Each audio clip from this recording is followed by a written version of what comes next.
Hey guys, Harv here, and welcome back to the Kerbal space program. This is our That's No Moon base, and I've been away for a while, about a week, approximately a week, depending on when this gets uploaded, probably over a week by that time.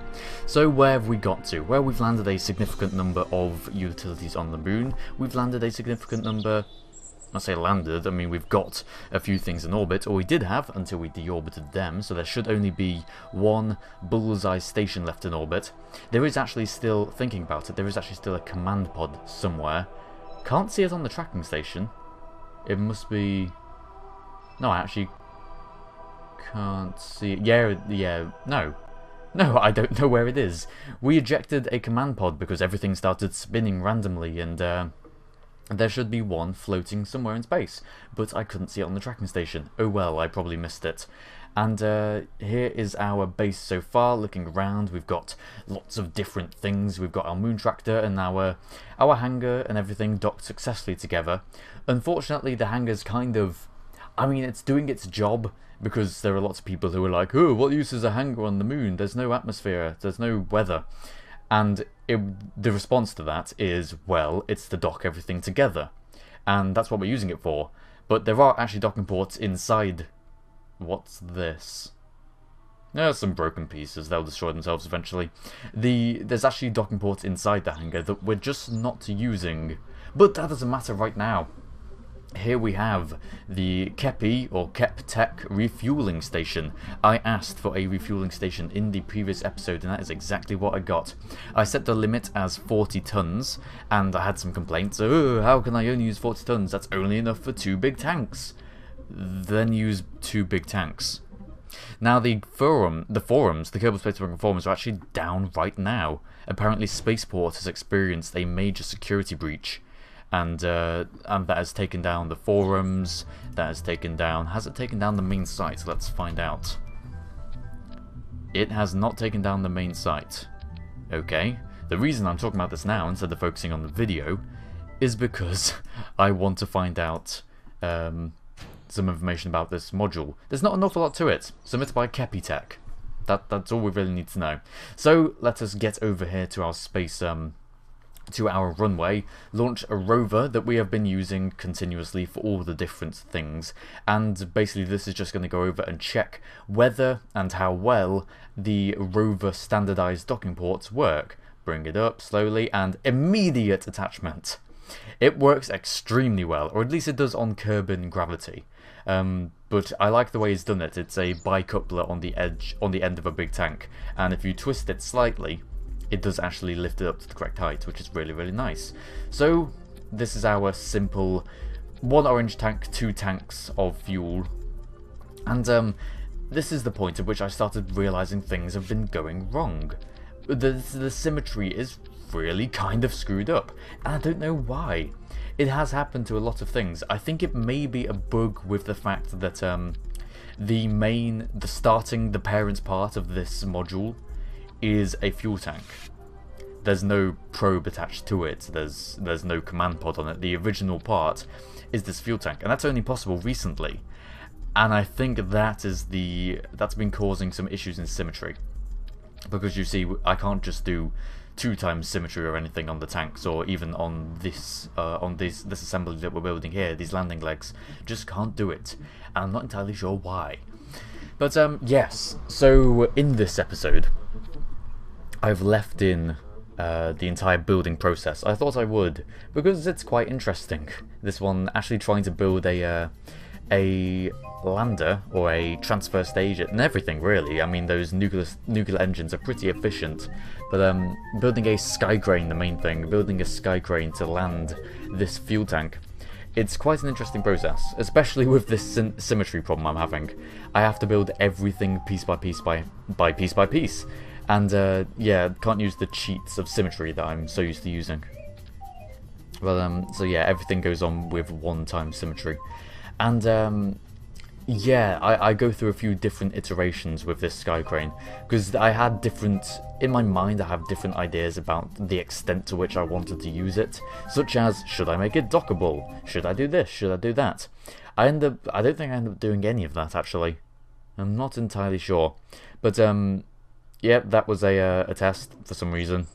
End the flight and we get sent back to Space Center. And guess what? We didn't save the module. Yeah, if you have something which was built in the Space Center, which may actually be the cause of the symmetry, thinking about it now, the symmetry problem. This was clearly built in space, in the... not Space Center, of course it was built in the Space Center. It was built in the space plane hangar. And so when you end the flight, you get sent back to the space plane hangar. And that causes problems. Some definite problems there. But, yes, so the building. Lots of building in this one. Now, I'm still not really quite I haven't really got a plan in my head. Just like I don't when I start speaking. When I open this big mouth of mine, I kind of just tend to say whatever comes to the forefront of my cerebral cortex. Like that. Stating random words that promptly aren't real. There we go, we leave again and we come back. And we haven't really got sky crane assembly going on. I think the rough idea... Oh, look at those funky struts. I think the rough idea at this point in time is to have the transfer stage underneath, like we have currently, and then to put a sky crane on top. But don't quote me on that. Don't quote me on that. God. Ugh. Never do what I tell you, you people. So, you get an insight into building my oil tanker, which is essentially what my launch stage is. I've noticed recently, after watching, I watched NerdCubed, by the way. Hey, everyone give a cheer. I watched NerdCubed, and he's been doing some more Kerbal space program videos recently, which is great for us. Boosts the amount of views I get, surely. But, I've noticed he's actually getting pretty good. And, the first thing I thought when I was watching it was how refreshing it is to watch a new person play KSP. I kind of have a select handful of people that I watch. I actually don't watch that many Kerbal Space Program videos, believe it or not, because we all tend to somehow end up doing the same thing at similar times, whether we've been introduced subconsciously or whether it's just bad luck, I don't really know. But I don't watch them with the intent of saying, "Ha! I didn't copy you, because I didn't know you were doing this at the same time." There's also the fact that I kind of just don't have time. Like I didn't have time for the past week to make any videos whatsoever. But yeah, so it was refreshing to watch NerdCubed play KSP and see how he builds his designs, because they're so different to mine. Like, he was putting nose cones on everything, which I've long since learnt not to do because they don't actually reduce drag or air resistance, which are the same thing. And he does because he doesn't know that. And as a result, his ships look quite a bit more pleasant than mine do. Yeah, I think maybe I need to find a new launch stage. This tanker design is effective, but it's old. I must have been using it for months on months on months by now. I need to find something effective that is fun to build, because this one's fairly... I wouldn't say it's fun to build, but it's kind of... I've got into the routine. I know how to build it. I definitely know how to build it. But yeah, maybe I should find some new launch stage. Also, here's a question. Who does NerdCubed watch to get good at KSP? I want to know this. I think I already know the answer. It's Scott Manley. But, oh, come on. He can't just watch one person, surely. Maybe, just maybe, he watches Operation DX. I think... Oh, I just hit the mic. Sorry. Let me put that back. He probably watches Operation DX. DX1, that is. Really good YouTube maker. He made YouTube. So, let's start with our first flight. Our first shuttle. With one problem. The fact that it hasn't got a sky crane attached to it. Oops. I guess. Yeah, that is kind of a problem, isn't it? And we're also not doing our gravity turn. Oh, there we go. Now, start the gravity turn. Thank you. The spinning, which I might add... I used to find annoying, now I kind of deal with it and don't mind, and I've also realised there's a benefit, which is as you spin, I'm not going to say which one, because to be honest, who knows anymore, the century force flings out the stacks so that they don't collide. Really, really useful. And yeah...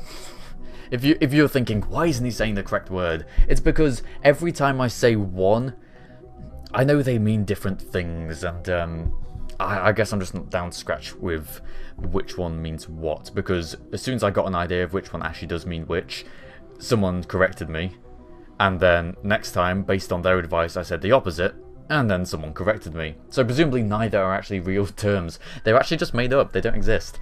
Which would kind of put my artificial gravity series at a bit of a miss, wouldn't it? A bit of a problem there.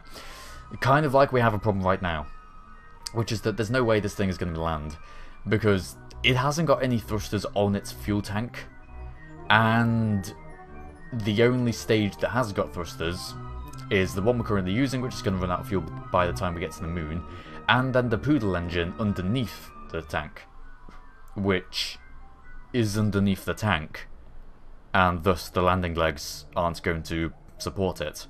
So basically, it's not going to work. And as that thing runs out, and we start burning desperately for the moon, we realise that it's really taking quite a while.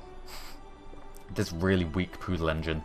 And as we get further and further, we see the fuel just drain away into space, and I think it gets to the point where I'm just kind of like, oh, do I have to do this? It's a failed mission, I probably realise at some point. It's a failed mission, what am I doing? So, no matter, we'll carry on warping, and we shall get our periapsis there, and we shall warp down towards the planet, and we'll turn around so that we're pointing in a bit of a better position. I'm actually intrigued. I recorded this a few days ago now. I do not remember when Harvey decides to give up on this failed mission. But anyway, maybe it won't fail. Maybe I actually landed like this. Maybe I actually found a way somehow to land using this. That's the plot twist. That's what happened. Maybe. Probably. Probably not, actually. So, yes, we're into an orbit around the moon now, and we're going to begin our massive endeavour on finding a way to land with this. Or maybe we're not. There we go, that's the point. In orbit, about to begin the descent. Oh, right. Oh, yeah. Oops. No matter. It's just a quick conversion. What we'll do is we shall slap some struts on the side for some reason, and we'll put some tanks on those, and that not much else will happen. This was probably late at night. In fact, most of the time I did recording up until now, it was rather late at night. So do excuse the hesitation in deciding. Although, of course, you know, how can you expect people just to immediately build rockets? Remember? Science. This is it's not rocket science. Yes, it is. This is rocket science now. So you got to be careful with what you build. Like I'm not. What am I talking about? There are times when my brain goes, he's running out of things to say, he's running out of things to say, he's running out, and my mouth just goes, shut up! I'm going to talk about whatever pops into my cerebral cortex. I'm putting 2 probes on here. There's a very good reason for that, I remember, unlike most of my other reasonings. Which is that, as we launch now, our engines are pointing up. Why is that, Harvey? It's because this is a sky crane, but we don't want to mount it on top. We want it to be the mounting point on the launch stage. So we're going to have to make it upside down in order to do that. Which means we need to have one probe pointing straight up so that we can do control from here, and we can have it pointing straight up so we are oriented the correct way. However, once we ditch all the stage and we start burning towards the moon, we're going to use the engines of the sky crane. And that means we'll have to turn around 180 degrees, and then we'll be pointing in the opposite relative direction, which means we'll have to have the second probe pointed the other way and do control from here on that probe, and then we'll be pointing in the right direction once more on our nav ball. That is the plan. And as we get up higher and higher, we finally drop all of our stacks. We basically point directly horizontal, get a good solid apoapsis of 100 and something kilometers. And then it should be about time to burn for the moon. Where are we, Harvey? We are in orbit. Okay, that's nice. The moon is coming up over the horizon in a few moments' time. There we go, there it is. Full throttle! Punch it, Bishop! And other such words from films and such like. The, oh, was that the switch? I think that was the switch. Yes, we just switched. So now we spin around. Yes, we just did the control from here. Running at 4 times speed, it's kind of hard to tell when you do those right-click context menus. Spin it around, fire up the engines, and that is exactly what I talked about. So we are burning now, we're burning for the moon. And you know how with the Poodle engine it took quite a long time to get out of the moon's orbit? With 4 nuclear engines it takes quite a long time to get out of the moon's orbit. I mean, technically we have more thrust, because if I remember rightly, these nuclear engines have 60 kilonewtons of thrust, the Poodle engine has 220 kilonewtons of thrust, and because we have 4 of these nuclear engines, 4 times 60 is of course 240 kilonewtons, so 20 kilonewtons more than the Poodle by itself.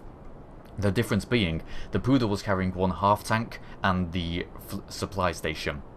These engines are carrying themselves, which are really, really, really heavy, and they're carrying a half tank and the supply station, and they're also carrying their, well, half tanks, I think. Whatever the size is, half of the normal sized tanks. So the thruster weight is significantly lowered, and as a result, it doesn't get there quite as fast. So that particular piece of rambling managed to get us to the moon, which is kind of what I run on, isn't it? Rambling managed to get us there. I need to think of some slogans, you know? I need to get some better artwork.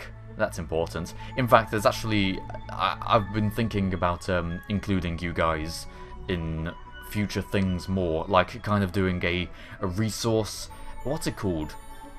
When you get a community of people and you outsource projects. You know, we get everyone in, we get as many people, and we try and find really good talents that way. And so yeah, I'm considering maybe doing some things like that in the future to try and find some good artwork for one, and maybe, I don't know, I can't really ask you to give me slogans, that's kind of stupid. Slogans are generally just things that people end up saying. I guess they're probably a product of rambling. I seem to talk about rambling a lot. And for some reason we're tipping all way which way? Which way are we tipping? I am not sure what's going on. Oh, I swapped from using 4 engines to using 2 engines, and when I did that I put fuel from one of the inactive engines' half tank back into the main tank, which offset the mass, which set us tipping in one direction.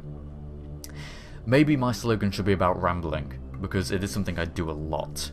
And yeah. That's the thing, I don't watch my videos, you guys do. So, I kind of notice what I say often as I say it, and then afterwards I immediately forget. That's what happens. But, yeah, so that particular part of the Rambling Show, maybe that's what this is. I should do a podcast called The Rambling Show, with your host, HOCgaming. And stuff. And everyone lived happily ever after. Because now we are in orbit around the moon. This is the Bullseye Station. Yeah. Hi. Okay, bye. That was the Bullseye Station. So now we are back on our original craft, and we are orbiting around the moon. We're getting onto the light side so we can take some of those sexy thumbnails that we all like. Oh, look at that. That's nice. That was nice. And now we are ready to land with our 2 engines. Only using 2 engines, because 2 engines are amazing. And we are getting ready, we're coming over the horizon, as Kerbal does. Just checking that those landing gear don't collide onto the nuclear engines. That was a potential problem. I put the nuclear engines, because there's 4 of them, and they aren't actually spaced symmetrically 4. Not, you know, not in a square kind of thing. So, you know what I mean, probably. If you don't, that really can't be very different to anything else. I'm not... I was going to say legible. I was going to say I'm not legible. I am not legible, right? My mind. We've put back on 4 nuclear engines. There are 4 nuclear engines now active in service. And the reason for that is because we kind of need the thrust. This thing is travelling pretty darn fast. More accurately, it's travelling pretty damn fast. And we are coming down now onto the moon.